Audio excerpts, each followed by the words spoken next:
I'll be using a single layer of Kona cotton fabric and a bamboo embroidery hoop. I'm going to begin by separating the inner and outer ring from one another by unscrewing this screw at the top here. Once this is loose enough, I'm going to separate the inner and outer ring. I'm going to grab the inner ring and place it down on a hard surface. Then I'm going to grab our fabric and lay it on top of the inner ring. Now I'm going to grab the outer ring and place it back on the inner ring like this. And now I am going to tighten the hoop again.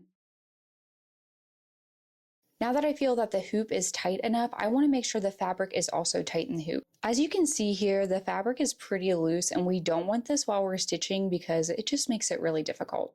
So what I'm going to do is work my way around the hoop, slowly pulling the fabric at the edge of the hoop. The reason we go all around the hoop when we're tightening our fabric instead of just on one side is because we want to make sure the fabric is even in the hoop.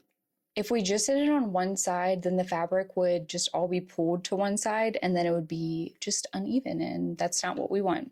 So yeah, I just work my way around the hoop, lightly pulling at the edge of the fabric in the back here. If you notice the fabric isn't tightening, it's possible that you just need to tighten your hoop a little bit more at the top here. We want our fabric to sound like a drum while it's in the hoop, so it should sound something like this.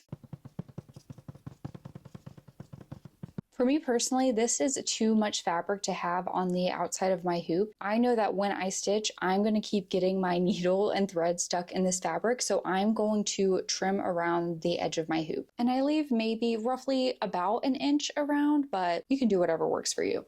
And I am just going to work my way, trimming around the hoop using my zigzag scissors.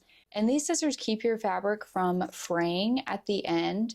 They're not necessary, but they are helpful. I do recommend them, but once again, you do not have to have them. You can use regular scissors. I do have these linked in my Amazon affiliate, which will be linked in my bio.